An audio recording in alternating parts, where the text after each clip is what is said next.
Aïssa n'avait jamais imaginé que sa vie ressemblerait à une transaction froide et calculée. Orpheline depuis l'âge de 10 ans, après avoir perdu ses parents dans un accident tragique qui avait laissé un vide immense dans son cœur, elle vivait sous le toit de son oncle, un homme d'affaires impitoyable qui régnait sur leur maison comme sur son empire commercial. Dans cette grande ville africaine, où les lumières des villas luxueuses côtoyaient les ombres des ruelles poussiéreuses, l'oncle d'Aïssa passait ses journées à négocier des contrats, tapant furieusement sur sa calculatrice sans jamais accorder un regard chaleureux à sa nièce. Elle n'était pour lui qu'une pièce sur un échiquier, un moyen de consolider ses alliances. « Tu épouseras Moussa », lui annonça-t-il un soir sans émotion, comme s'il dictait les termes d'un accord commercial. « C'est bon pour les affaires. Son père et moi avons un partenariat qui vaut des millions. Refuser serait une folie. » Aïssa, avec ses 23 ans et son regard doux empli de rêves inavoués, baissa les yeux. Elle n'avait personne d'autre au monde, pas de famille pour la défendre, pas d'amis pour la conseiller. Obéir était sa seule option, même si son cœur se serrait à l'idée d'épouser un inconnu. Moussa était le fils d'un riche entrepreneur, charismatique en surface, avec un sourire capable de charmer une foule. Mais Aïssa sentait déjà une ombre planer sur cette union forcée. Le jour du mariage arriva comme une tempête annoncée, sans joie ni célébration sincère. Dans la grande église de la ville, aux vitraux colorés filtrant une lumière froide et impersonnelle, Aïssa se tenait devant une assemblée clairsemée. Il n'y avait pas de rire d'enfant, pas de fleurs jetées par des demoiselles d'honneur enthousiastes. À la place, des murmures étouffés emplissaient l'air. Des chuchotements d'affaires entre son oncle et le père de Moussa, qui négociaient encore les détails d'un contrat parallèle, comme si les vœux n'étaient qu'une formalité administrative. « Assure-toi que le partenariat inclut les clauses sur les importations », glissait l'oncle à voix basse, tandis que le père de Moussa hochait la tête, un stylo à la main. Aïssa, vêtue d'une robe blanche empruntée qui lui serrait la taille comme un étau, sentait son cœur battre à tout rompre. Elle hésita un instant devant l'autel, ses doigts tremblants serrant un bouquet fané, son regard fixé au sol pour éviter les yeux indifférents de Moussa. Lui, debout à ses côtés, ajustait sa cravate d'un air distrait, jetant des coups d'œil à son téléphone plutôt qu'à sa future épouse. « Allons-y, finissons ça vite !» murmura-t-il à un ami au premier rang. Mais Aïssa obéit, comme toujours. Elle prononça les vœux d'une voix faible, mécanique, en se raccrochant à un espoir fragile.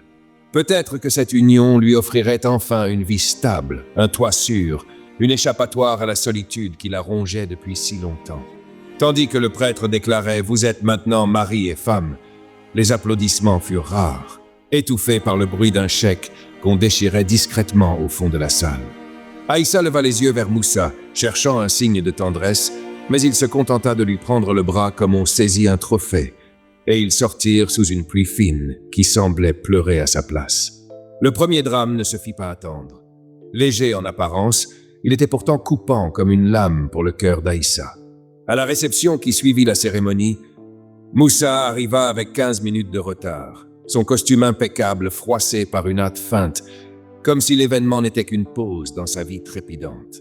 Il balaya la salle du regard sans même chercher Aïssa, préférant serrer les mains d'invités influents, rire à leurs blagues et discuter affaires comme si elles n'existaient pas. Quand enfin il s'approcha d'elle, ce ne fut pas pour un baiser ou un mot doux, mais pour la prendre par le bras comme on attrape un sac oublié. « Reste à côté de moi et souris. Tu es là pour faire bonne figure », murmura-t-il entre ses dents, son ton sec et impersonnel, la traitant comme un simple accessoire pour embellir sa réputation. Aïssa sentit une boule se former dans sa gorge, mais elle obéit, forçant un sourire qui masquait sa douleur grandissante. Plus tard, seule dans leur nouvelle chambre aux murs blancs et froids de la villa, elle sortit son carnet secret d'un coin caché de sa valise, un vieux cahier usé où elle griffonnait ses pensées depuis l'enfance. D'une main tremblante, elle nota « Aujourd'hui, j'ai épousé un homme qui me voit comme un objet.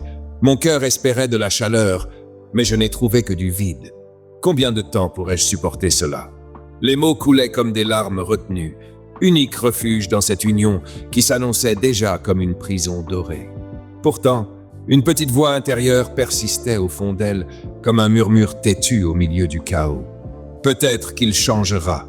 se disait Aïssa en refermant son carnet, les yeux fixés sur la fenêtre où la lune jetait une lueur pâle sur la ville endormie. Cette voix était son dernier fil d'espoir, écho de l'optimisme qu'elle avait gardé malgré les années de solitude à l'orphelinat, où elle avait appris à voir du bon même dans les jours les plus sombres. Elle imaginait Moussa se radoucissant avec le temps, peut-être après une conversation honnête, ou simplement en réalisant qu'elle n'était pas un fardeau, mais une partenaire. Cette pensée suscitait immédiatement l'empathie envers elle. Une jeune femme piégée dans un monde impitoyable, choisissant encore de croire au meilleur plutôt que de céder à la colère. Mais au fond, Aïssa savait que cet espoir était fragile, telle une flamme vacillante sous un vent violent. Elle se promit en silence de surveiller les signes, prête à affronter ce qui viendrait ensuite dans cette vie qu'elle n'avait pas choisie. Les jours suivants se transformèrent en une routine amère où les humiliations quotidiennes de Moussa s'infiltraient comme un poison lent, érodant peu à peu la confiance d'Aïssa. Tout commença par de petites critiques qui semblaient anodines, mais qui creusaient profondément. Un soir, alors qu'Aïssa avait passé l'après-midi à préparer un repas traditionnel, du riz jollof épicé avec des escargots poivrés, espérant impressionner son mari, Moussa rentra du bureau avec un air renfrogné. Il s'assit à table sans un mot de remerciement, prit une bouchée et cracha presque aussitôt. « C'est quoi, cette bouillie fade ? Tu cuisines comme une gamine qui n'a jamais vu une cuisine décente !» lança-t-il, repoussant l'assiette si violemment qu'elle se renversa sur la table. Aïssa, debout près de lui, sentit ses joues rougir de honte, mais murmura simplement « Je peux l'améliorer, Moussa. » Il ricana. « Améliorer ? Tu es une orpheline sans valeur. Comment pourrais-tu savoir ce qu'est un bon repas ?» Le lendemain matin, ce fut au tour de ses vêtements. Aïssa avait choisi une robe simple mais élégante, un pagne fleuri qu'elle avait apporté de chez son oncle pour se sentir un peu chez elle dans cette villa impersonnelle. Moussa la toisa de haut en bas en descendant les escaliers. « Tu vas sortir comme ça ? On dirait une mendiante du marché. Change-toi, je ne veux pas qu'on me voie avec une loque pareille. » Il fouilla dans l'armoire et lui jeta une robe clinquante, trop serrée et voyante, qu'il avait achetée sans la consulter. « Porte ça. Au moins, tu auras l'air d'une femme digne de moi. » Aïssa obéit en silence, mais intérieurement, elle bouillonnait. Cette robe la faisait se sentir comme un objet exposé, pas comme une épouse. Le pire vint lors d'une soirée avec ses amis, invité pour un dîner informel. Moussa, entouré de ses compagnons rieurs qui buvaient du vin importé, se tourna vers Aïssa, occupé à servir les plats avec un sourire forcé. « Regardez ma femme, les gars, une orpheline sans valeur que j'ai ramassée pour faire bonne figure. Sans moi, elle dormirait encore dans la rue. » Les rires fusèrent autour de la table, comme des couteaux plantés dans le cœur d'Aïssa. Elle resta figée, les mains tremblantes, feignant de rire avec eux pour ne pas aggraver les choses. Mais ses yeux brillaient de larmes retenues. Plus tard, seule dans la chambre, elle se demanda combien de temps cette voix intérieure d'espoir tiendrait face à cette avalanche de mépris. Le contrôle de Moussa s'intensifia comme une ombre qui s'étendait sur la villa, transformant leur foyer en une cage dorée où Aïssa se sentait de plus en plus prisonnière. Un après-midi, alors qu'elle tentait simplement de sortir se promener dans le jardin, Moussa la surprit à la porte d'entrée. « Où crois-tu aller comme ça ?» aboya-t-il, les yeux plissés par la suspicion. Sans attendre de réponse, il verrouilla la porte à clé et glissa celle-ci dans sa poche. « Tu restes ici. Une femme comme toi n'a pas besoin de traîner dehors. Tu pourrais embarrasser ma réputation. » Aïssa protesta faiblement. « Mais Moussa, j'ai juste besoin d'air frais. » Il la coupa net, son ton glacial. « Air frais ? Concentre-toi sur ta place. À partir de maintenant, tu ne sors pas sans ma permission. » Les jours suivants, il installa des verrous supplémentaires sur les fenêtres et les portes secondaires, prétextant la sécurité dans la ville.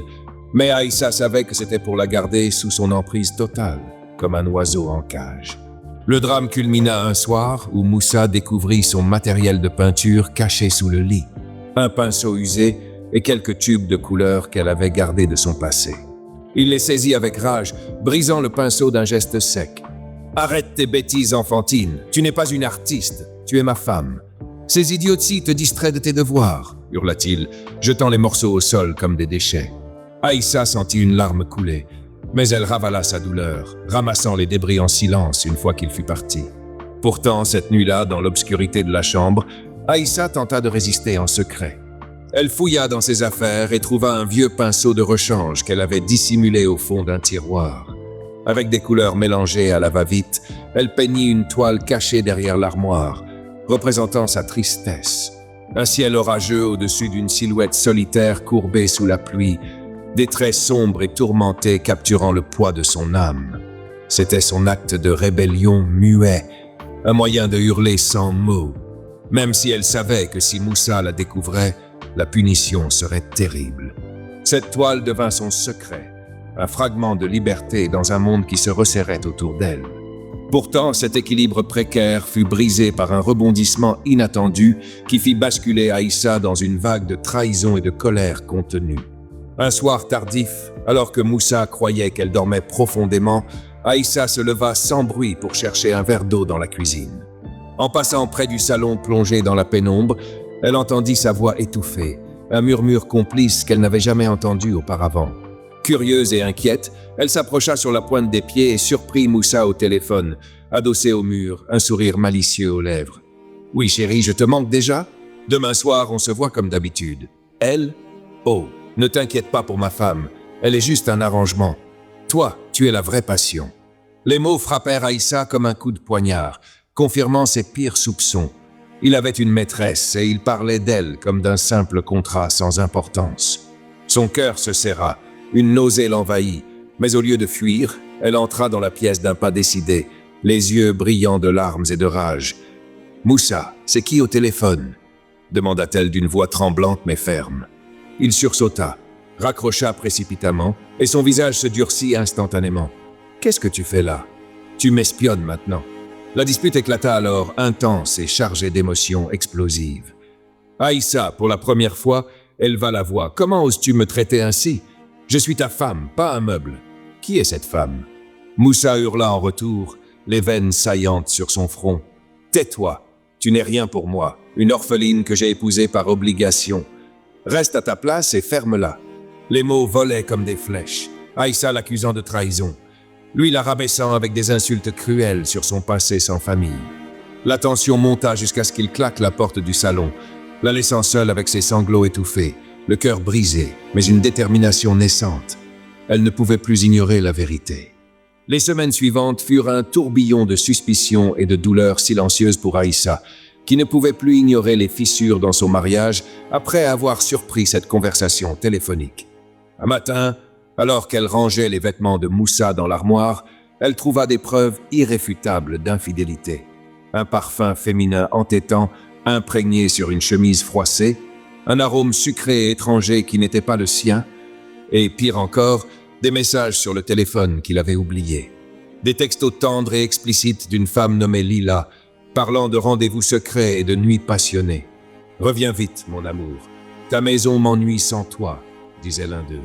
Aïssa sentit son monde s'effondrer, ses mains tremblant tandis qu'elle lisait, le cœur serré par une trahison qui la brûlait comme un feu intérieur. Elle effaça les traces de ses larmes, rangea le téléphone et décida d'attendre le soir pour en parler, refusant de laisser la rage l'emporter. Quand Moussa rentra, l'air fatigué mais satisfait, Aïssa l'accueillit calmement à table, servant le dîner comme si de rien n'était. Puis, d'une voix douce mais ferme, elle leva les yeux vers lui.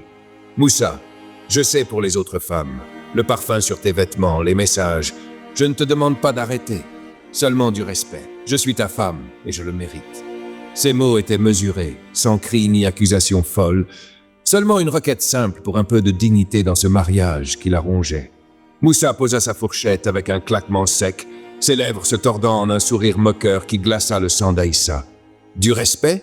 Toi, une petite orpheline, tu oses me donner des leçons ?» ricana-t-il, la voix dégoulinante de sarcasme, comme si ces paroles étaient la chose la plus ridicule qu'il eût jamais entendue. Il se leva d'un bond, dominant la pièce de sa stature imposante, et s'approcha d'elle d'un pas menaçant. Aïssa recula instinctivement, mais il l'attrapa par le poignet, la plaquant contre le mur du salon. Pas encore en la frappant, mais avec une force brutale qui lui coupa le souffle, son dos heurtant la surface froide. « Écoute-moi bien », grogna-t-il, le visage à quelques centimètres du sien, l'haleine chargée de vin. « Si tu parles trop, si tu oses encore fouiner dans mes affaires ou me juger, je divorcerai de toi sur le champ. Tu retourneras dans la rue d'où tu viens, sans un sou, sans rien. Comprends-tu » Les mots étaient comme des coups invisibles chargés de menaces, et Aïssa, les yeux écarquillés de peur et de chagrin, hocha la tête en silence, le corps tremblant contre le mur. Il la relâcha enfin, se détournant avec un ricanement dédaigneux, la laissant glisser au sol, le cœur en miettes, se demandant si cet espoir de changement n'était pas qu'une illusion cruelle. Désespérée et encore sous le choc de la confrontation avec Moussa, Aïssa décida de chercher du soutien là où elle espérait en trouver, chez son oncle, la seule famille qui lui restait. Tandis que Moussa était sorti pour une de ces soirées interminables, elle attrapa le téléphone fixe de la villa, le sien ayant été confisqué depuis longtemps, et composa le numéro d'une main tremblante, le cœur battant comme si elle commettait un crime. La ligne sonna plusieurs fois avant que son oncle ne réponde, sa voix bourrue et impatiente traversant le combiné. « Qu'est-ce que c'est ? Je suis en pleine réunion. » Aïssa déglutit, retenant ses larmes. « Oncle, c'est moi, Aïssa. J'ai besoin d'aide. Moussa me traite mal, il me menace, il voit d'autres femmes. Je ne sais plus quoi faire. » Il y eut un silence lourd à l'autre bout, puis un soupir exaspéré. « Endure, Aïssa. C'est la vie d'une femme. Les mariages ne sont pas des contes de fées. Les hommes ont leurs faiblesses, et toi, en tant qu'orpheline, tu dois être reconnaissante d'avoir un toit. Ne me dérange plus avec ces bêtises, ou tu risques de tout perdre. » Les mots la transpercèrent comme une lame glacée, et avant qu'elle puisse supplier davantage, il raccrocha sèchement, la laissant avec le bip incessant de la ligne morte. Aïssa s'effondra sur le sol de la cuisine, les sanglots la secouant violemment, réalisant avec horreur que même sa famille la condamnait à ce calvaire, la traitant comme un fardeau plutôt qu'une nièce en détresse. Ce rejet la plongea plus profondément dans l'isolement, renforçant sa peur que personne ne viendrait jamais à son secours. Pourtant, ce rejet de son oncle n'était que le début d'une trahison plus profonde qui frappa Aïssa comme un coup inattendu. Déterminée à ne pas abandonner, elle décida de visiter sa tante en secret, la sœur de son oncle, une femme qu'elle avait toujours considérée comme plus compréhensive, même si leur relation était distante. Un après-midi, profitant d'une rare absence de Moussa, Aïssa s'échappa discrètement de la villa, enveloppée dans un châle pour ne pas attirer l'attention, et se rendit chez sa tante dans un quartier voisin. Assise dans le salon modeste, entourée de photos de famille qui lui rappelaient cruellement ce qu'elle avait perdu, Aïssa versa son cœur. « Tante, Moussa me trompe, me menace, me traite comme rien. Mon oncle m'a dit d'endurer, mais je n'en peux plus. Aidez-moi, s'il vous plaît. » La tante l'écouta avec un air compatissant, hochant la tête, promettant de réfléchir et de garder le silence. Aïssa repartit avec un soupçon d'espoir, croyant avoir trouvé une alliée. Mais le soir même, alors qu'elle préparait le dîner, Moussa rentra plus tôt que prévu, les yeux noirs de fureur. « Tu as osé aller pleurnicher chez ta tante ?» rugit-il, brandissant son téléphone où s'affichait un message. « Aïssa est venue se plaindre de toi.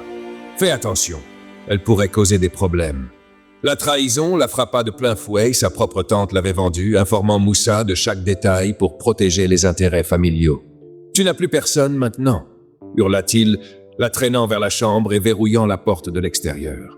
Cette nuit-là fut un isolement total. Aïssa, piégée dans la pièce sombre, sans lumière ni nourriture, entendit les pas de Moussa arpenter la maison comme un gardien de prison. Elle s'assit contre le mur, les genoux ramenés contre sa poitrine, les larmes coulant en silence, réalisant que même sa famille la voyait comme un problème à étouffer plutôt qu'une personne à sauver. L'espoir qu'elle avait nourri s'éteignit un peu plus, la laissant dans une obscurité émotionnelle qui semblait sans fin.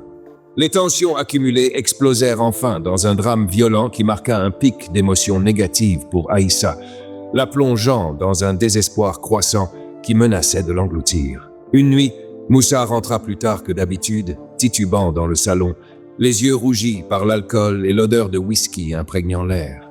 Aïssa, qui avait passé la soirée à ruminer les trahisons passées, avait découvert par hasard une boîte de médicaments cachée dans la poche de sa veste. Des antibiotiques prescrits pour une infection sexuellement transmissible, preuve irréfutable que ces infidélités mettaient non seulement leur mariage en péril, mais aussi sa santé à elle. Incapable de se taire plus longtemps, elle l'attendit, assise sur le canapé, le cœur battant. « Moussa, on doit parler de ta santé, de notre santé, » dit-elle d'une voix tremblante mais résolue. « Ces médicaments, tu risques de me transmettre une maladie avec tes aventures. Je t'en prie, sois prudent pour nous deux. » Moussa éclata d'un rire ivre et méprisant. vacillant vers elle. « Toi, me donner des ordres sur ma vie? Tu n'es qu'une ingrate qui profite de mon argent, hurla-t-il, son haleine chaude sur son visage. La dispute s'enflamma rapidement. Aïssa insista calmement pour du respect et de la prudence, mais lui, aveuglé par la rage alcoolisée, leva la main et la frappa violemment au visage, la projetant contre le sol. « Tais-toi, ou je te ferai regretter d'être né !» grogna-t-il, assonnant un deuxième coup qui lui coupa le souffle, laissant une marque rouge sur sa joue. Aïssa se recroquevilla, la douleur physique se mêlant à une vague de terreur et de désespoir. Comment avait-elle pu en arriver là, à craindre pour sa vie dans sa propre maison? Moussa, encore ivre, s'effondra sur le canapé en marmonnant des insultes, la laissant seule avec ses larmes et la peur grandissante que ce ne soit que le début d'un enfer sans fin. Pourtant, la violence de Moussa ne se limita pas à des coups physiques cette nuit-là. Elle s'étendit à une destruction plus intime, symbolisant la démolition pure et simple de l'âme d'Aïssa. Tandis qu'elle gisait au sol, essayant de reprendre son souffle entre les sanglots, Moussa, encore possédé par sa fureur alcoolisée, se releva brusquement et fouilla la chambre comme un prédateur enragé. Il découvrit ses toiles cachées derrière l'armoire. Ses peintures secrètes qui étaient son unique échappatoire, des œuvres où elle versait ses rêves et ses peines en couleurs vives et tourmentées. Avec un grognement sauvage, il les arracha une à une, les déchirant en deux, d'un geste brutal, piétinant les morceaux éparpillés comme s'ils étaient des déchets sans valeur. « T'es stupide, gribouillis! C'est ça qui te rend si faible !» cracha-t-il, écrasant une toile représentant une femme solitaire sous un ciel orageux, l'image même de son âme brisée. Chaque déchirure résonnait comme un cri muet dans le cœur d'Aïssa, qui leva une main faible pour l'arrêter, mais il la repoussa d'un coup de pied. « Ça ne sert à rien, tout comme toi !» hurla-t-il avant de s'effondrer à nouveau, laissant la pièce jonchée de fragments colorés, symbole de son esprit fracassé. Aïssa, recroquevillée au milieu des débris, sentit une partie d'elle se briser irrémédiablement, comme si Moussa n'avait pas seulement attaqué son corps, mais avait piétiné l'essence même de qui elle était, la laissant vide et terrifiée face à un avenir qui s'assombrissait de plus en plus. Pourtant, le lendemain matin, encore marqué par les bleus sur son visage et les fragments de toile éparpillés comme des morceaux de son âme brisée, Aïssa ne put plus supporter l'atmosphère suffocante de la villa. Elle rassembla le peu de courage qui lui restait, enfila un châle pour cacher ses blessures et fuit temporairement vers la maison de son beau-père, un homme âgé et respecté dans les cercles d'affaires de la ville qu'elle avait rencontré brièvement lors du mariage. Elle arriva à sa porte sous une pluie fine, tremblante et épuisée, frappant faiblement jusqu'à ce qu'il ouvre, les yeux écarquillés à la vue de son état. « Père, s'il vous plaît, aidez-moi. Moussa m'a frappé, il a détruit tout ce qui me restait de joie. Je ne peux plus vivre comme ça, » murmura-t-elle, les larmes coulant librement, tandis qu'elle lui racontait les abus, les infidélités et la violence de la nuit précédente. Son beau-père l'invita à entrer, la fit asseoir dans son salon spacieux avec un thé chaud et écouta avec un air grave, hochant la tête. « Ma fille, je suis choqué. Je vais parler à mon fils. Je te promets de l'aider à changer. Reste ici pour l'instant. Repose-toi. » Aïssa sentit un bref soulagement, croyant enfin avoir trouvé un allié, quelqu'un qui verrait au-delà des apparences. Mais après un appel téléphonique discret à Moussa, son beau-père revint avec un visage changé, plus distant. « Écoute, Aïssa, j'ai parlé à mon fils. Il est juste stressé par les affaires, les pressions du travail. Les hommes comme lui ont besoin de temps. Retourne chez toi, endure un peu, et tout s'arrangera. » Il la renvoya ainsi, doucement mais fermement, la poussant vers la sortie, avec des mots qui sonnaient comme une sentence. « Ne fais pas d'histoire, ça pourrait ruiner la famille. » Aïssa, le cœur lourd de cette nouvelle trahison, repartit sous la pluie, se sentant plus seule que jamais, réalisant que même les liens du mariage ne la protégeaient pas des excuses qui justifiaient la cruauté. Pourtant, au milieu de ce désespoir croissant, un rebondissement inattendu vint ajouter une couche d'émotion déchirante à la vie d'Aïssa, la piégeant entre joie fragile et terreur absolue. Quelques jours après son retour forcé de chez son beau-père, alors qu'elle se sentait plus isolée que jamais, Aïssa remarqua des signes inhabituels. Des nausées matinales persistantes, une fatigue écrasante qui la clouait au lit et un retard dans son cycle qui la fit paniquer. Avec un mélange d'appréhension et de curiosité, Elle se procura discrètement un test de grossesse au marché voisin, profitant d'un rare moment où Moussa était absent. Assise seule dans la salle de bain, les mains tremblantes, elle fixa les 2 lignes roses apparaître sur le bâtonnet. Elle était enceinte. Un flot d'émotions la submergea. Une étincelle de joie instinctive pour cette vie naissante, un miracle inattendu dans son enfer quotidien, mais vite étouffé par une peur viscérale. « Comment vais-je élever un enfant dans cette maison de violence ?» se murmura-t-elle, imaginant déjà les coups qui pourraient atteindre non seulement elle, mais ce petit être innocent. Elle cacha le test au fond d'un tiroir verrouillé, décidant de garder le secret par pure terreur. Peur que Moussa ne réagisse avec rage, qu'il l'accuse d'avoir piégé le mariage, ou pire, qu'il la force à une décision qu'elle ne voulait pas. Ce secret devint un poids supplémentaire sur son âme, un drame intime qui amplifiait son isolement, la forçant à sourire en façade tout en priant en silence pour que cet enfant lui donne la force de survivre. Une nuit orageuse où le ciel de la ville grondait comme un avertissement divin marqua le point de non-retour dans le calvaire d'Aïssa, transformant son désespoir en un suspense insoutenable et un choc maximal qui la brisa définitivement. Moussa rentra plus tôt que prévu, les yeux injectés de sang par une rage accumulée toute la journée. Une nouvelle confrontation avait éclaté plus tôt ce soir-là, quand Aïssa, épuisée par les secrets et les violences, avait osé lui demander des comptes sur ses absences prolongées et les rumeurs qui couraient dans le quartier. « Tu n'es qu'une charge, une erreur que je regrette chaque jour », hurla-t-il, l'alcool et la frustration le rendant imprévisible comme la tempête dehors. Sans lui laisser le temps de répondre, il l'attrapa brutalement par le bras, la traînant à travers le salon glissant de pluie qui s'infiltrait par les fenêtres mal fermées. Aïssa trébucha, suppliant d'une voix brisée. « Moussa, arrête, ne fais pas ça, s'il te plaît. » Mais ses mots se perdirent dans le tonnerre, et il fouilla rageusement dans un placard pour en sortir son vieux sac usé, celui qu'elle avait apporté le jour du mariage, rempli de quelques vêtements râpés et de souvenirs fanés. « Prends tes affaires et disparais! Tu n'as jamais appartenu ici, » grogna-t-il, la poussant vers la porte d'entrée qu'il ouvrit d'un coup de pied, la pluie torrentielle fouettant leur visage comme des gifles du destin. Aïssa, le cœur battant la chamade, fut jetée dehors dans la nuit noire, le sac atterrissant à ses pieds dans une flaque boueuse, tandis que Moussa claquait la porte derrière elle, verrouillant tout espoir de retour.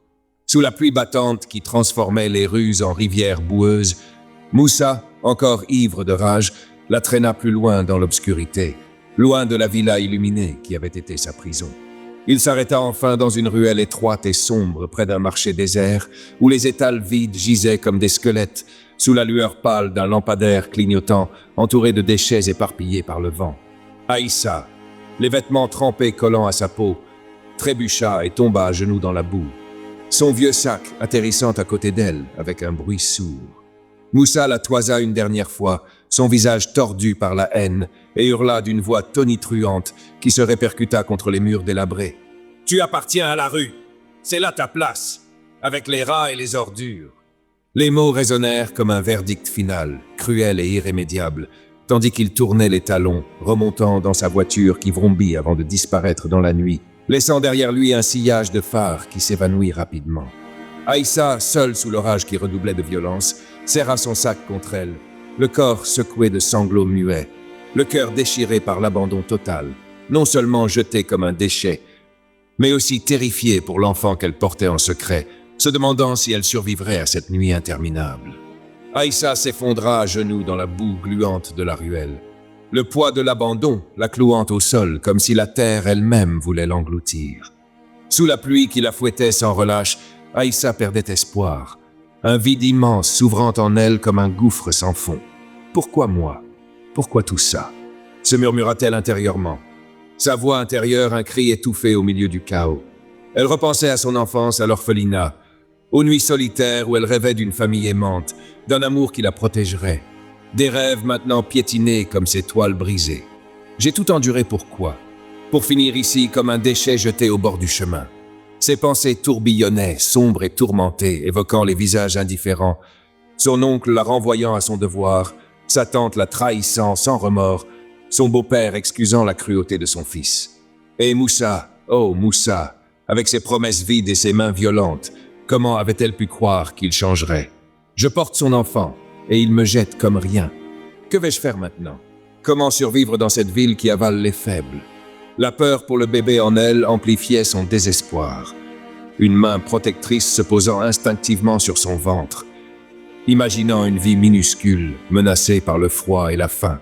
La scène s'étira dans le temps, interminable, comme si l'orage refusait de la laisser partir, la forçant à affronter chaque seconde de son agonie.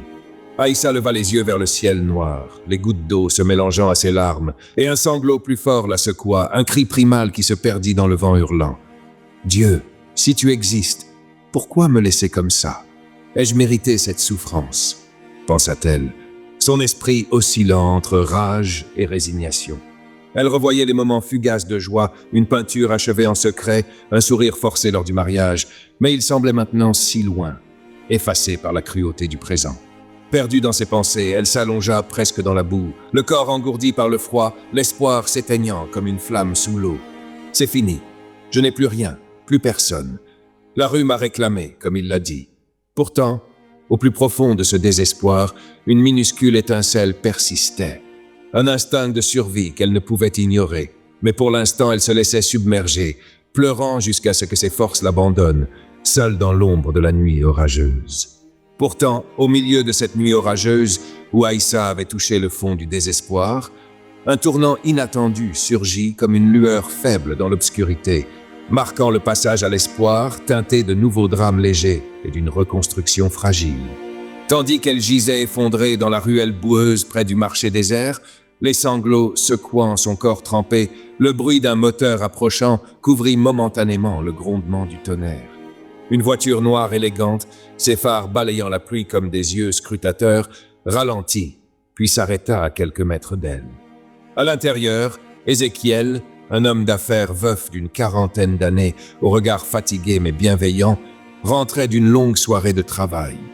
Il avait aperçu cette silhouette recroquevillée sous l'orage, une femme seule et brisée, et quelque chose en lui, un instinct de compassion forgé par ses propres pertes, l'avait poussé à freiner. « Mon Dieu, qu'est-ce qui se passe ici ?» murmura-t-il pour lui-même, sortant sous la pluie avec un parapluie qu'il déploya rapidement. Il s'approcha d'Aïssa avec prudence, évitant de l'effrayer, et s'accroupit à son niveau, sa voix profonde et calme perçant le vacarme de l'averse. « Madame, vous allez bien? Vous ne pouvez pas rester comme ça sous cette tempête. Laissez-moi vous aider. » Aïssa leva les yeux, embuée de larmes et de pluie, méfiante au début. Après tout ce qu'elle avait enduré, comment faire confiance à un inconnu? Mais son regard doux, sans jugement, la toucha, et elle hocha faiblement la tête, trop épuisée pour résister. Ézéchiel l'aida à se relever doucement, ramassa son sac boueux et la guida vers sa voiture, où la chaleur de l'habitacle l'enveloppa comme une étreinte oubliée. « Je m'appelle Ézéchiel. Je ne sais pas ce qui vous est arrivé, mais personne ne mérite d'être abandonné comme ça. Venez, je vous emmène chez moi pour vous sécher et manger quelque chose. » Il conduisit en silence, jetant des regards discrets vers elle, son cœur se serrant à la vue de ses bleus et de son air hanté. Plus tard, une fois chez lui, une villa modeste mais chaleureuse aux abords de la ville, il révélerait avoir perdu sa femme dans un accident de la route. Une collision causée par un conducteur imprudent qui avait brisé sa vie des années plus tôt, expliquant pourquoi il ne pouvait pas ignorer la souffrance d'autrui. Pour l'instant, ce sauvetage marquait le début d'une reconstruction, où l'espoir renaissait doucement, même si de nouveaux drames légers comme des doutes et des confrontations passées planaient encore à l'horizon. Une fois arrivé à la villa d'Ézéchiel, niché dans un quartier calme de la ville où les lumières douces perçaient la nuit pluvieuse, Mama Fatima, la gouvernante fidèle et maternelle d'une cinquantaine d'années, les accueillit à la porte avec un regard rempli de compassion. Ses yeux s'écarquillèrent à la vue d'Aïssa, trempée et tremblante, mais sans un mot de jugement. Elle prit les choses en main comme une mère protectrice. « Venez, ma pauvre enfant, entrez vite avant d'attraper la mort. » dit-elle d'une voix chaude et apaisante, enveloppant Aïssa d'un châle sec qu'elle avait préparé en urgence. Mama Fatima guida Aïssa vers la salle de bain spacieuse, où elle fit couler un bain chaud fumant, ajoutant des sels parfumés qui emplirent l'air d'une odeur réconfortante de lavande et de miel. « Plongez là-dedans. Ça va vous réchauffer l'âme autant que le corps, » murmura-t-elle en aidant Aïssa à se déshabiller avec douceur, lavant délicatement ses blessures sans poser de questions intrusives. Pour la première fois depuis des mois, Aïssa sentit des mains bienveillantes sur elle, non pas pour la punir, mais pour la soigner, et des larmes silencieuses se mêlèrent à l'eau chaude. Une fois propre et enveloppée dans un peignoir moelleux, Mama Fatima l'emmena à la cuisine, où un repas simple mais nourrissant l'attendait. Un bol fumant de soupe aux légumes épicés, du pain frais et une tasse de thé sucré. « Mangez, mangez tout, vous avez l'air du nombre. Personne ne mérite ce que vous avez traversé, » insista-t-elle en s'asseyant à ses côtés, veillant comme une gardienne. Aïssa, la gorge serrée par l'émotion, prit une bouchée hésitante, et la chaleur du repas se répandit en elle comme un baume, chassant un peu le froid de l'abandon. Enfin, Mama Fatima la conduisit à une chambre d'invité aux murs crème et au lit confortable, avec des draps doux et une couverture épaisse qui invitait au repos. « Dormez maintenant, demain sera un nouveau jour. Vous êtes en sécurité ici », chuchota-t-elle en bordant Aïssa comme une enfant, éteignant la lumière avec un sourire tendre. Ce fut le premier moment de gentillesse pure qu'Aïssa avait connu depuis si longtemps. Un geste simple qui ralluma une étincelle dans son cœur brisé, lui rappelant que le monde n'était pas seulement fait de cruauté, même si les ombres du passé planaient encore. Pourtant, ce premier moment de gentillesse ne s'installa pas sans résistance dans l'esprit tourmenté d'Aïssa, qui douta au début, créant un mini-drame de méfiance qui la fit hésiter entre gratitude et peur instinctive.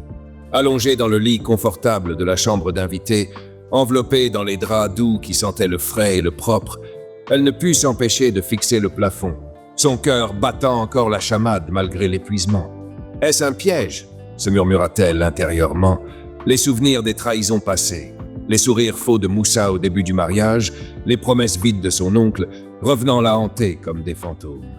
Et si Ézéchiel n'était qu'un autre homme aux intentions cachées? Et si cette compassion n'était qu'une façade pour l'attirer dans un nouveau piège, plus subtil mais tout aussi destructeur? Mama Fatima avait été si attentionnée avec son bain chaud et son repas nourrissant, mais Aïssa avait appris à se méfier des actes de bonté, craignant qu'ils ne se transforment en dette ou en manipulation. Elle se redressa légèrement, jetant un regard suspicieux autour de la pièce. Les meubles simples mais élégants, la fenêtre sans barreaux, et son esprit tourbillonna. Pourquoi un inconnu m'aiderait-il comme ça? Personne ne fait rien sans raison. Et si Moussa l'avait payé pour me retrouver et me ramener? La méfiance créa un mini-drame intérieur intense, ses mains tremblant sous la couverture tandis qu'elle imaginait le pire. Être renvoyée à la rue, ou pire, piégée dans une situation encore plus sombre. Elle se leva même discrètement, approchant de la porte pour vérifier si elle était verrouillée. Elle ne l'était pas, ce qui la surprit et atténua un peu sa peur, sans la dissiper complètement. Dehors, elle entendit les voix étouffées d'Ézéchiel et de Mama Fatima discutant à voix basse dans le couloir, et elle colla son oreille contre le bois, le souffle retenu. La pauvre, elle a l'air si brisée, disait Mama Fatima. Oui, mais on va l'aider sans pression, répondit Ézéchiel. Ces mots apaisèrent légèrement Aïssa, mais le doute persistait, un nœud serré dans sa poitrine qui la fit se recoucher, les yeux grands ouverts dans l'obscurité. Ce mini-drame de méfiance dura une partie de la nuit, la forçant à revivre ses peurs passées. Mais au fil des heures, la fatigue l'emporta, et elle s'endormit enfin, avec une minuscule ouverture pour l'espoir. Peut-être, juste peut-être, que cette fois, la gentillesse était réelle. Pourtant, au fil des jours suivants, ce mini-drame de méfiance commença à s'estomper légèrement chez Aïssa, ouvrant la voie à un rebondissement émouvant qui la lia un peu plus à cette nouvelle vie inattendue. Un matin ensoleillé, alors qu'elle aidait Mama Fatima dans la cuisine, préparant un thé aux herbes pour calmer ses nausées persistantes, Aïssa sentit le poids de son secret devenir insupportable. Ézéchiel entra à ce moment-là, portant un plateau de fruits frais, et remarqua son air pâle et distant. « Quelque chose te tracasse encore, n'est-ce pas? Tu peux me parler, sans obligation, dit-il doucement, s'asseyant en face d'elle avec un regard sincère qui la fit craquer. Les larmes aux yeux, Aïssa confia enfin son secret. « Je suis enceinte. C'est l'enfant de Moussa, mais il ne le sait pas. J'ai peur pour lui, pour nous. Je ne sais pas comment l'élever dans ce chaos. » Les mots sortirent en un flot hésitant, chargé d'émotions. La joie mêlée à la terreur, le regret du passé et l'angoisse de l'avenir. Ézéchiel l'écouta sans l'interrompre, son visage passant de la surprise à une compassion profonde. se rappelant ses propres pertes qui le rendaient sensible à de telles vulnérabilités. Quand elle eut fini, il posa une main réconfortante sur la sienne sans envahir son espace. « Aïssa, c'est une nouvelle incroyable, même dans la douleur. Je te promets de t'aider sans pression, que ce soit pour des soins médicaux, un toit sûr ou simplement une oreille attentive. Tu décideras du rythme. Je suis là pour te soutenir, pas pour te diriger. » Ces paroles, prononcées avec une douceur ferme, allumèrent une lueur d'espoir en elle, transformant ce secret en un lien naissant de confiance, même si l'ombre de l'avenir restait incertaine. Au fil des semaines qui suivirent son sauvetage, Aïssa commença à se reconstruire lentement, comme une fleur qui émerge de la terre après une tempête dévastatrice, trouvant un équilibre fragile dans cette nouvelle vie chez Ézéchiel. Elle se sentait encore hantée par les ombres de son passé, les nuits agitées où elle se réveillait en sueur, revivant les coups de Moussa. Mais la gentillesse quotidienne de la maison l'aidait à guérir. Pour exprimer sa gratitude, elle se mit à aider activement. Le matin, elle préparait le petit déjeuner avec Mama Fatima, mélangeant des œufs frais et des épices pour un plat simple mais réconfortant. Ou elle rangeait le salon avec soin, transformant la villa en un havre plus chaleureux. « Je ne veux pas être un fardeau », disait-elle souvent. Ses mains occupées à essuyer la poussière ou à laver les vêtements, retrouvant une dignité dans ses gestes quotidiens qui lui avaient été volés si longtemps. Ézéchiel, remarquant son talent caché pour la peinture lors d'une conversation fortuite, lui offrit un coin de son bureau avec des toiles neuves et des pinceaux. « Peins ce que tu ressens, Aïssa. C'est ton espace », l'encouragea-t-il un soir, et elle s'y attela avec hésitation au début, puis avec passion. Ses œuvres naquirent des paysages sereins mêlés à des touches sombres, symbolisant sa renaissance, et elle en offrit une à Ézéchiel, un portrait abstrait de lui sous un ciel clair qu'il accrocha fièrement au mur. Ces moments partagés autour d'une tasse de thé ou d'une discussion tardive sur la vie firent naître un amour progressif, doux et inattendu. Aïssa sentait son cœur s'ouvrir, attiré par la patience d'Ézéchiel, sa façon de l'écouter sans juger. Mais ce sentiment était mêlé à de la tension, des doutes sur sa capacité à aimer à nouveau et la peur que son passé ne revienne la hanter. Pourtant, jour après jour, elle tombait amoureuse. Un sourire timide illuminant son visage quand il rentrait, marquant le début d'une justice poétique où la douleur cédait la place à une tendresse méritée. Pourtant, au milieu de cette reconstruction paisible et de l'amour naissant qui fleurissait entre Aïssa et Ézéchiel, un drame varié surgit comme un orage inattendu, mélangeant tension et confrontation pour rappeler que le passé ne se laissait pas oublier si facilement. Un après-midi, alors qu'Aïssa peignait dans le jardin de la villa, capturant les couleurs vives des fleurs sous un soleil doux, un bruit de moteur furieux brisa le calme.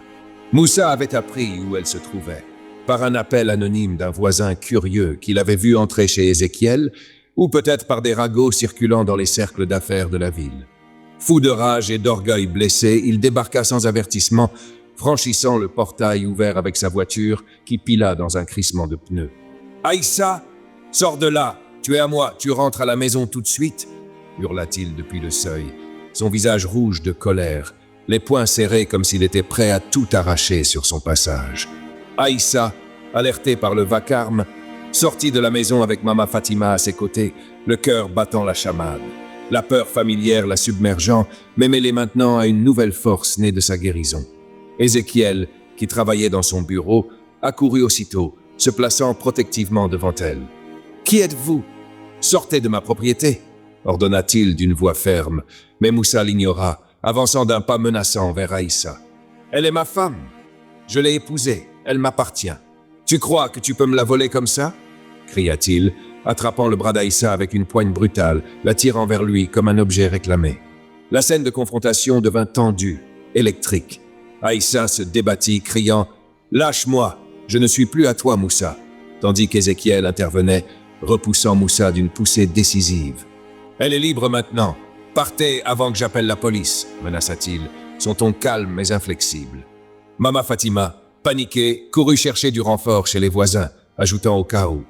Moussa, haletant, lança un regard haineux à Aïssa. « Tu regretteras ça, ingrate. Sans moi, tu n'es rien. » Avant de reculer enfin, vaincu pour l'instant, et de repartir en trombe, laissant derrière lui une atmosphère lourde de tension.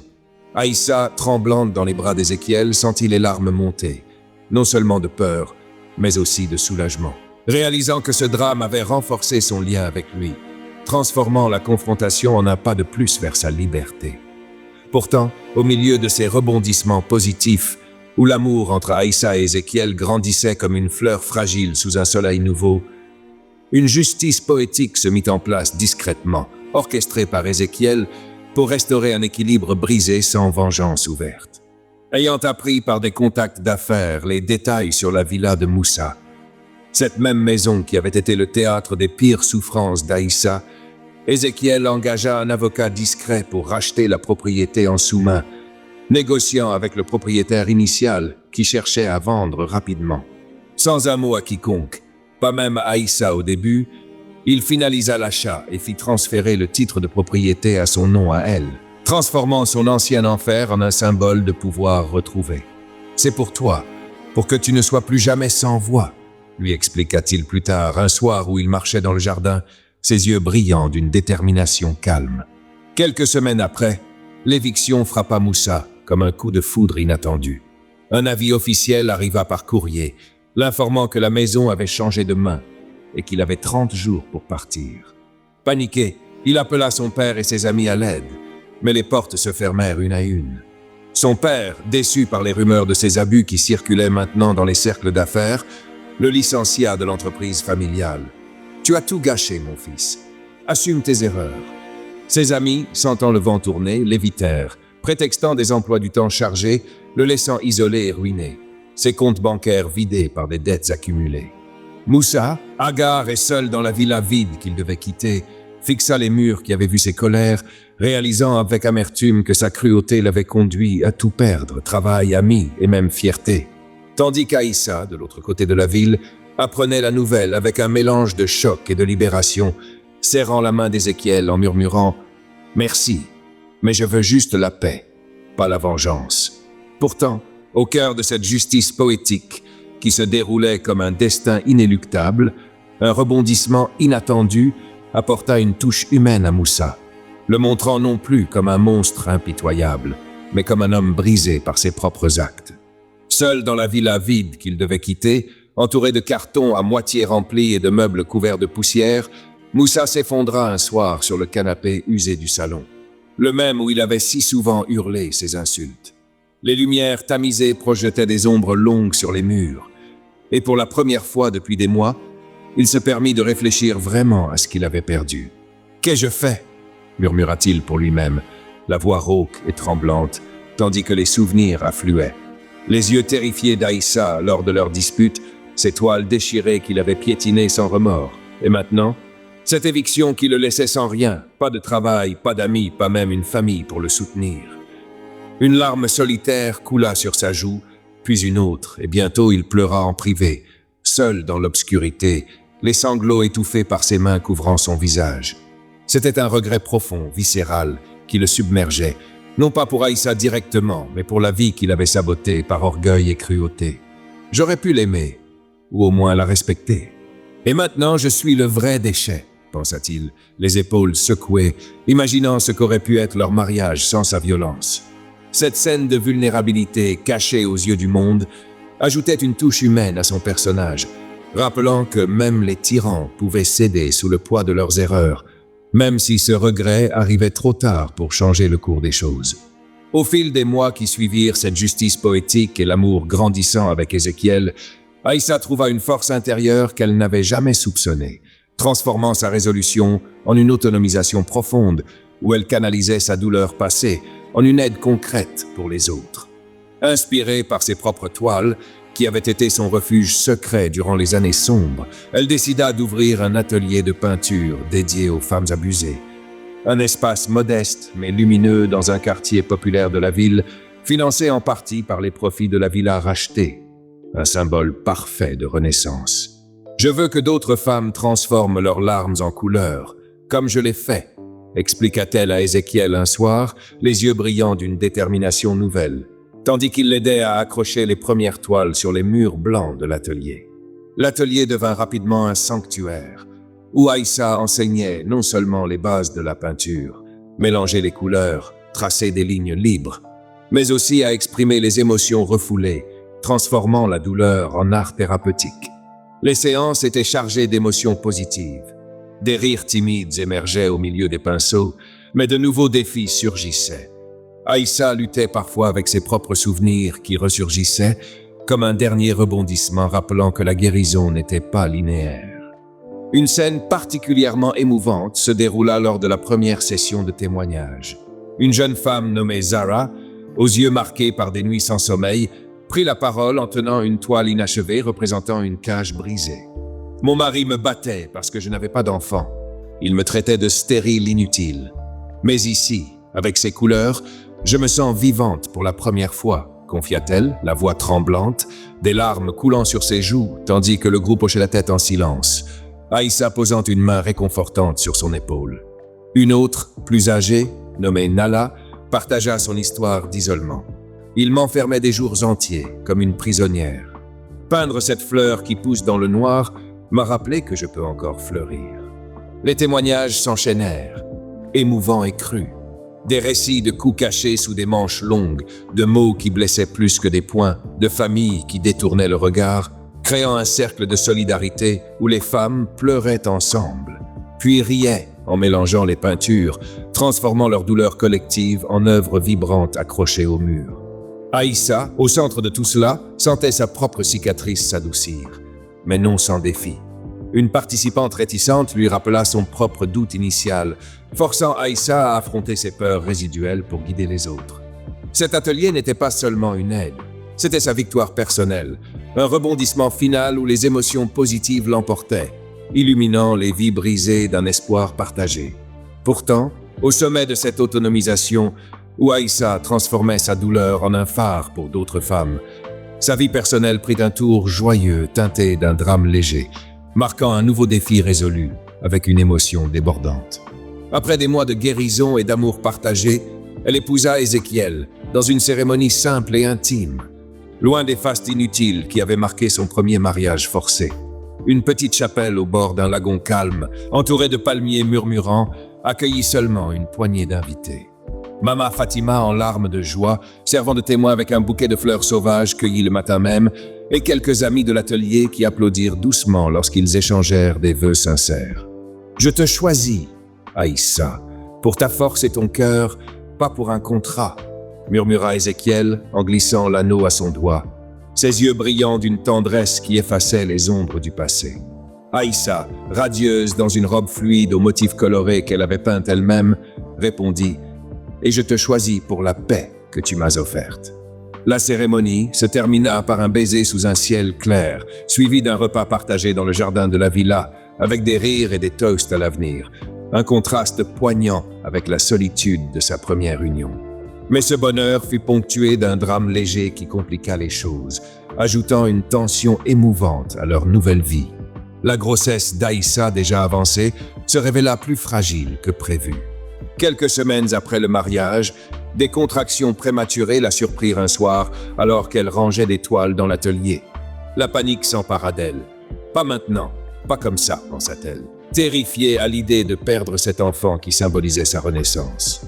Ézéchiel, alerté par ses cris, la porta jusqu'à la voiture et fonça vers l'hôpital le plus proche, tenant sa main tout le long du trajet, murmurant des mots d'encouragement. « Tiens bon, mon amour, on va s'en sortir ensemble. » À l'hôpital, les médecins confirmèrent une naissance prématurée, un accouchement tendu qui dura des heures interminables, avec des moniteurs bipants et des infirmières affairées autour d'elle. Aïssa, épuisée en sueur, poussa avec toute la force qu'elle avait accumulée dans ses épreuves passées, craignant le pire pour ce petit être qu'elle avait protégé en secret si longtemps. Enfin, un cri faible mais vigoureux emplit la salle. Une petite fille naquit, minuscule mais combative, placée immédiatement en couveuse pour surveillance. Les jours suivants furent un mélange d'angoisse et d'espoir. Aïssa veillant au chevet de son bébé, priant en silence, tandis qu'Ézéchiel organisait tout, des visites à l'atelier au repas chaud pour la soutenir. Mais le drame se résolut avec joie. Après une semaine, la petite, qu'ils nommèrent Espoir, se fortifia rapidement, ses minuscules doigts serrant ceux de sa mère comme une promesse de vie. Aïssa, tenant son enfant contre elle pour la première fois, pleura de bonheur pur, entourée d'Ézéchiel et de Mama Fatima. « Elle est notre miracle », murmura-t-elle, transformant ce défi en une victoire émouvante qui renforça leur famille naissante, prouvant que même les complications pouvaient mener à une joie infinie. Pourtant, au cœur de cette autonomisation, où Aïssa illuminait les vies des autres à travers son atelier et savourait la joie de sa nouvelle famille, un rebondissement inattendu vint tester sa résolution, apportant une tension émotive finale avant la paix définitive. Un après-midi pluvieux, alors qu'Aïssa rangeait des pinceaux dans l'atelier, entourée de toiles vibrantes créées par ses élèves, un coup timide à la porte la fit sursauter. Elle ouvrit, et là se tenait Moussa, méconnaissable, amaigri, les vêtements usés et le regard hanté par des mois de chute libre, mendiant du pardon comme un homme brisé par ses propres démons. « Aïssa, je t'en prie, écoute-moi » balbutia-t-il, la voix rauque et les yeux baissés, tombant à genoux sur le seuil mouillé. « J'ai tout perdu à cause de ma cruauté. Je regrette chaque mot, chaque coup. Pardonne-moi, laisse-moi une chance de me racheter. Pour l'enfant, pour nous. » Les mots étaient chargés d'un désespoir sincère, un écho de ses pleurs solitaires passés, mais ils ravivèrent en Aïssa un tourbillon d'émotions. La peur ancienne, la colère refoulée et une pitié fugace pour cet homme qui avait été son bourreau. Elle sentit son cœur se serrer, pensant à leur fille Espoir qui jouait innocemment à la maison, mais elle choisit la paix plutôt que la vengeance ou la réconciliation forcée. D'une voix douce mais ferme, elle secoua la tête. « Moussa, je te pardonne pour ma propre sérénité, pas pour la tienne. Mais je ne peux pas te laisser revenir dans ma vie. J'ai trouvé la paix sans toi et je la protège maintenant. » Elle referma doucement la porte, le laissant sous la pluie, les épaules affaissées, tandis qu'elle retournait à ses toiles, le cœur allégé d'un poids final, embrassant pleinement sa liberté et choisissant la paix comme son plus grand triomphe. Aïssa, enfin heureuse aux côtés de son enfant Espoir, une petite fille aux yeux pétillants qui symbolisait la lumière sortie des ténèbres, et d'Ézéchiel, son mari aimant qui l'avait soutenu à chaque étape, se tenait devant un groupe de femmes dans son atelier de peinture, transformé en un cercle de guérison et d'espoir. La pièce était emplie de toiles colorées accrochées au mur, chacune racontant une histoire de résilience, et les femmes assises en cercle, des survivantes comme elles, venues de tous les coins de la ville avec leurs cicatrices invisibles, écoutaient avec attention, certaines essuyant des larmes discrètes. Votre flamme ne s'éteint pas dans l'ombre. Elle brûle plus fort, elle illumine le chemin pour vous et pour celles qui viendront après. N'endurez pas la cruauté par devoir, transformez-la en force, en art, en vie. Les mots touchèrent les cœurs, provoquant des hochements de tête et des murmures d'accord, une énergie positive envahissant l'espace comme un rayon de soleil après la pluie. Aïssa, entourée de sa famille et de ses sœurs de cœur, savait que sa flamme avait non seulement survécu à l'ombre, mais qu'elle illuminait maintenant un chemin pour tant d'autres, prouvant que de la souffrance pouvait naître une force inextinguible.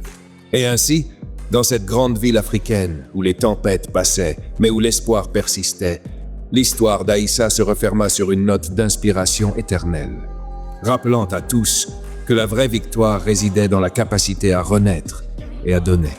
Pourtant, alors que l'histoire d'Aïssa touchait à sa fin, elle s'ouvrit sur un horizon infini, laissant une porte entrebâillée pour l'imagination et l'inspiration. Un soir paisible, dans l'atelier baigné d'une lumière dorée du soleil couchant, Aïssa s'assit devant une toile vierge, son pinceau en main, Espoir endormi dans un berceau à ses côtés, et Ézéchiel lisant un livre non loin, un sourire serein aux lèvres. Elle trempa les poils dans des couleurs vives, du jaune éclatant comme un lever de soleil, du bleu profond comme un ciel sans nuages, et du vert luxuriant comme une promesse de croissance. D'un trait fluide, elle peignit un avenir lumineux, une femme marchant vers un horizon radieux, entourée de fleurs épanouies et de mains tendues en solidarité, symbolisant non seulement sa propre renaissance, mais celle de toutes les femmes qu'elle avait aidées. Tandis que les couleurs se fondaient en un tableau vivant d'espoir, Aïssa murmura un proverbe final ancien et sage qui résonnait comme un écho africain. Celui qui tombe dans la boue se relève plus fort, car la terre nourrit les racines. Cette scène, simple et puissante, laissa le public ému par la beauté de la résilience et motivé à transformer ses propres ombres en lumière, rappelant que chaque fin n'est qu'un nouveau début.